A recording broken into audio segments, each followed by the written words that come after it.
ধন্যবাদ প্ৰেছৰ বন্ধুসকল আপোনালোকে আজি অহাৰ বাবে আজি বিশেষকৈ আমি আপোনালোকক মতা হৈছে যোৱাকালিৰ যোনটো আমাৰ কনভেনশ্যন আছিলে সেই কনভেনশ্যনত আমাৰ বিজেপিৰ পৰা আমাৰ তাত কেইবাজন মানুহ জইন কৰিছে এপ্ৰক্সিমেটলি around 20 জন মানুহ জইন কৰিছে কিন্তু তেওঁলোকৰ মাজত আজি আমাৰ মাজত উপস্থিত আছে মনোজ তেৰণ ডাঙৰীয়া আৰু খগেন তেৰাং ডাঙৰীয়া তেওঁলোকে আপোনালোকক অলপমান কথাখিনি ব্ৰিফিং দিব বিচাৰিছে সো তেওঁলোকক সময় দিছো আপোনালোকে আগবঢ়াই নিব পাৰে সোশ্যাল মিডিয়া দেখা পায় সবে আজিকালি সবতকৈ মানে ৰিচেবল মিডিয়াম সোশ্যাল মিডিয়া হয় তেওঁলোকে সোশ্যাল মিডিয়া দি দিয়ে যে আমুক জায়গাত 5000 মানুহ জইন কৰিলে আমুক জায়গাত 2000 মানুহ জইন কৰিলে মেইনলি এইটোৱে দেখাব বিচাৰিছে যে তেওঁলোকে চা আমাৰ তাত এতিয়ালৈকে মানুহ আহি আছে তেওঁলোকে ৰুলিং পাৰ্টি হয় ভাই আমাৰ তাত জইনিং কৰিছে ক'লেতো আমি এইটো সাজে ভাল দেখায় যে জইন কৰিছে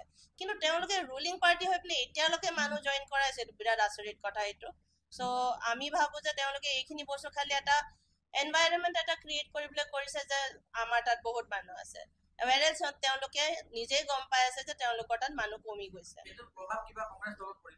I don't think সেইটো প্ৰভাৱ তেনেকে পৰিব বিকজ আইডিঅলজি কমপ্লিটলি ডিফাৰেণ্ট হয় যোন কংগ্ৰেছত আছে কংগ্ৰেছত ভাল পায় কাৰণে আছে কংগ্ৰেছৰ কাম যোনটো দেখা পাইছে যোনটো ভাল পায় আৰু দেখিছে সবেই যোনেই দেখিছে বা যোনেই কংগ্ৰেছত আছে এতিয়া মই নিজৰ কাৰণেও ক'ব পাৰোঁ মই কংগ্ৰেছত আহিছোঁ সেইটো কাৰণে যে কংগ্ৰেছৰ আইডিঅলজি সেইটোহে পাৰফেক্ট এক্সাম্পল হয় আমাৰ ছ'চাইটিখন উন্নতি হ'বলৈ বা ছ'চাইটিখন একেলগে হৈ থাকিবলৈ কাৰণে বিকজ পিচ বহুত দৰকাৰ কিন্তু বিজেপিত সেই পিচ বোলা বস্তুটো নাই কংগ্ৰেছে সেই পিচটো আগত থৈছে আৰু আগৰ দিনতো সেইটো পিচটো বনি থাকিব বুলি মই ভাবোঁ চ' কংগ্ৰেছকটোতো ভয় খাই আছে বিকজ কংগ্ৰেছৰ যোনটো এতিয়া হোল্ড আছে আগত হয় এটা টাইমত হোল্ড নাইকিয়া হৈ গৈছে বা এটা টাইমত বস্তুখিনি মানে কংগ্ৰেছ গভৰ্ণমেণ্টকো বহুত ব্লেম কৰিবলৈ জেগা ঠাই আছিলে সেইটো কাৰণে বিজেপিয়ে অপৰচুনিটিটো পাই আহিলে কিন্তু এতিয়া আকৌ মানুহবোৰে সেই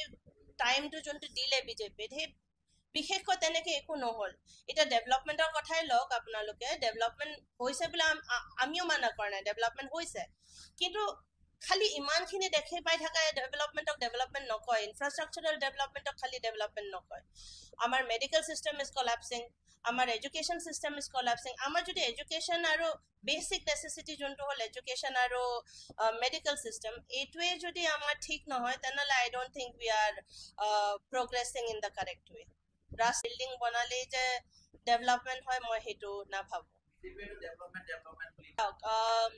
আমি সকলোৱে জানো আজি যদি ইয়াত যিকোনো বস্তু আছে যিকোনো ইনষ্টিটিউশ্যনে হওক বা যিকোনো আৰু ৰাস্তা পদূলি পৰ্যন্ত গোটেইখিনি কংগ্ৰেছৰ সময়তে অহা হয় কাৰ্বি আংলং বনিছেই কংগ্ৰেছৰ সময়ত আৰু তেওঁলোকে যে কয় যে আমি একো কৰা নাই সেইটো একদমেই মানে একচেপ্টেবল নহয় মিছা কথা এইটো সকলোৱে গম পায় তেওঁলোকৰ কাম আছিলে যে যোনখিনি কাম আগত কংগ্ৰেছৰ সময়ত কৰা হৈছিলে সেইখিনিক আপোনালোকে আগুৱাই লৈ যাওক ভাল কৰি দিয়ক আমাৰ মেডিকেল চিষ্টেম আমাৰ তাত চিভিল হস্পিটেল আছিলে চিভিল হস্পিটেলৰ পৰা আপোনালোকে কংগ্ৰেছৰ সময়ত আমি আনিলো মেডিকেল কলেজ আপোনালোকে বনালে মেলিলে আপোনালোকৰ কাম আছিলে যে মেডিকেল কলেজটো আপোনালোকে ইমান ভাল কৰে য'ত আমি এতিয়া আজিৰ দিনাখন আমি মানে সৰু মৰু বস্তুৰ কাৰণে আমি যাতে ডিমাপুৰলৈ দৌৰিবলগীয়া নহয় কিন্তু এতিয়া আপোনালোকে যাওক মেডিকেল কলেজত যাওক এটা মাইনাৰ এটা ইছ্যু লৈ পিনে আপোনাক ৰেফাৰ কৰি দিব ডিমাপুৰলৈ বা গুৱাহাটীলৈ তেনেহ'লে আমি ইয়াত মেডিকেল কলেজ খোলাটো লাভটো কি হ'ল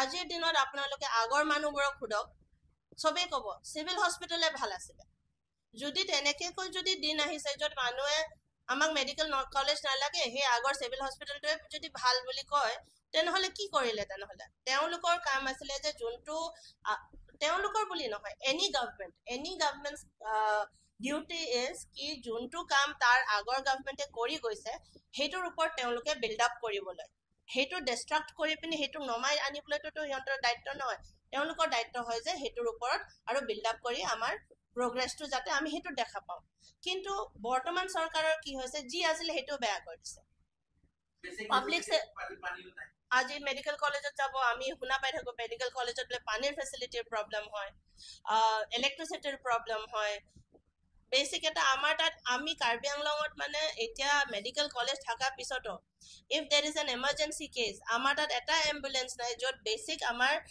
গোটেই লাইফ ছাপৰ্ট চিষ্টেম থকা নাই, সেইটোৰ কাৰণে আমি আকৌ ডিমাপুৰৰ পৰা এম্বুলেঞ্চ মাতি আনিব লাগে, তাৰপিছত তেতিয়ালৈকে পেচেণ্টে ৰৈ থাকোঁতে মৰিয়ে যাব। আমি যদি এটা বেচিক এটা উইথ লাইফ ছাপৰ্ট চিষ্টেম এটা যদি এটা এম্বুলেঞ্চে প্ৰভাইড কৰিব নোৱাৰো, তো হোৱাটছ দ্য পইণ্ট? আৰু মইতো তেনেকেতো মই CMকো ক'ব বিচাৰো, আপোনাৰ তাত ইমান পইচা আছে, আমি সকলোৱে জানো আপোনাৰ তাত ইমান পইচা আছে, এটা এম্বুলেঞ্চ এটা ঠিক কৰি দিব নোৱাৰে নে? আপোনাৰ নিজৰ পাৰ্চনেল পইচাৰ পৰা আপুনি দি দিয়ক না এম্বুলেঞ্চ দুটা, মানুহে বহুত আশীৰ্বাদ দিব আপোনাক। এতিয়া যিমান আপোনাক কৈ আছে বেয়াকৈ, সেইটোকে বহুত আশীৰ্বাদ দিব যদি আপুনি দুটা এম্বুলেঞ্চ এটা দি দিয়ে তাত। তো কিছুমান বস্তু আপোনালোকে নিজেও কৰিব পাৰে। আমি কেইটামান আগতে দেখা পাইছো তাত গোটেই পথহোলছ ভৰ্তি, NGO এটাই, টাইগাৰ NGO অৰ চামথিং, তেওঁলোকে গৈ পিনে ৰাস্তা বনাইছে। কিয়? মেডিকেল কলেজৰ সিহঁতৰ ফাণ্ড নাই, কি কৰি আছে তেওঁলোকে? যে তেওঁলোকে এটা গাত মানে এই পথহোলছখিনি তেওঁলোকে কৰিব লাগে, NGO এটাই হেল্প কৰিবলগীয়া হৈছে।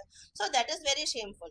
তো আমি এক্সপেক্ট নকৰো যে গভৰ্ণমেণ্ট এটা, যিকোনো government in power is supposed to work for the people, নিজৰ কাৰণে নহয়। ক'বলগীয়া হ'ব এতিয়া, তেওঁলোকে ৰাস্তা য'ত অলৰেডি আছে তাতে বনাই থাকিব। আমি এইটো ইয়াত ডিফুতে চাই লওক আপোনালোকে, য'ত আছে তাতে ৰাস্তা বনি আছে, অলপমান ওলাই যাওক ৰাস্তা নাই, অলপমান পাৰ হৈ যাওক পানী নাই। তো তেনেহ'লে কি ডেভেলপমেণ্ট কৰিলে? মই সেইটো সুধিব বিচাৰো। তেনেহ'লে ডেভেলপমেণ্টটো ক'ত হৈছে? যে তেওঁলোকে যে ইমান ডেভেলপমেণ্ট বুলি চিঞৰি আছে, এইখিনি বস্তু খালি আপোনালোকে দেখালে নহ'ব নহয়। ফ্লাইঅভাৰটো বনাইছে, মানিছো, ঠিক আছে, হ'ব। ফ্লাইঅভাৰটো বাৰু কাক দৰকাৰ আছিলে? কাৰোতো প্ৰব্লেম হোৱা নাছিল। কাৰ্বি আংলঙত বা ডিফুত এনেকেকৈতো আমাৰ ট্ৰাফিকৰ প্ৰব্লেম হোৱা নাই য'ত আমি এই ফ্লাইঅভাৰৰ দৰকাৰ পৰিছে। ঠিক আছে, আনিলে বাৰু, কিন্তু সেইটো টাইমতে যে কিমান মানুহৰ বিজনেছেছ মাৰ খালে, কিমান মানুহৰ এক্সপেন্সেছ বাঢ়ি গ'ল, ৰাস্তা ঘূৰি যাব লাগে চব জেগাত, কিমান দিন ধৰি পিনে এইটো হৈ আছে। তো who actually benefited out of দিছ?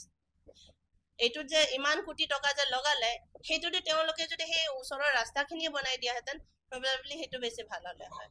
200 কোটিত কিমানখিনি ৰাস্তা বনি গ'লে হয়, এইটো আপোনালোকে মানে অনুমান কৰি ল'ব পাৰে সেইখিনি বস্তু। তো সেইখিনি বস্তু আপোনালোকে মানে ডেভেলপমেণ্টটো সেইখিনি কৈ থাকিলে নহয়, বস্তুটো সেইটোৱে আৰু লাজহে লাগিব মোৰ নিজৰো, কিন্তু গোটেইখিনিয়ে জুমলা। এটা বস্তুটো তেওঁলোকে খাৰা হোৱা নাই, না খাওঁগা না খানে দোংগা, চবতকৈ ডাঙৰ জুমলা এইটোতো। কোনে কোনে খাই আছে আমি চবেই গম পাওঁ।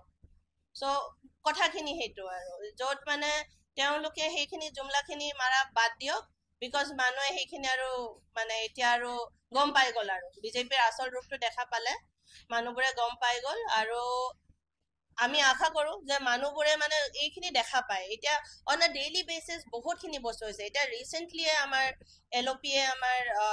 LOP ৰাহুল গান্ধীয়ে ভোট চোৰিৰ কথা ওলাইছে। এইটো বহুত ডাঙৰ এটা ইছ্যু। যদি this is the way BJP came in to power in 2024, তেনেহ'লে এইটো এটা বহুত ডাঙৰ এটা ইছ্যু হয়, আৰু this has to be taken up. মানুহবোৰে সেইখিনি আপোনাৰ ওৱান ম্যান ওৱান ভোট বুলি এটা আছেই, যেতিয়া সেইখিনি বস্তুটো আমি চবেই মানি ধৰিব লাগে। সেইখিনি বস্তুখিনি যদি আমাৰ ভোটছ মিছইউটিলাইজ হৈছে, তেনেহ'লে সেইখিনি কুৱেশ্যন কৰা আমাৰ প্ৰত্যেকটো নাগৰিকৰ দায়িত্ব হয়। আমি যদি এইটো সময়ত যদি আমি চুপচাপ বহি যাওঁ, নেক্সট উইল বি আছ, নেক্সট টাৰ্গেট উইল বি আছ, because next is Assam election. তো আছাম এছেম্বলি ইলেকশ্যনছতো যদি এইখিনি বস্তু হয়, তেনেহ'লে আমি ইটোতকৈ বেয়া দিন দেখা পাম, আৰু আমি সেইটো বস্তুটো আমি ৰখাবলৈ আমি যি কৰিব লাগে, আমি কংগ্ৰেছ পাৰ্টিৰ পৰা সেইটো কৰিম।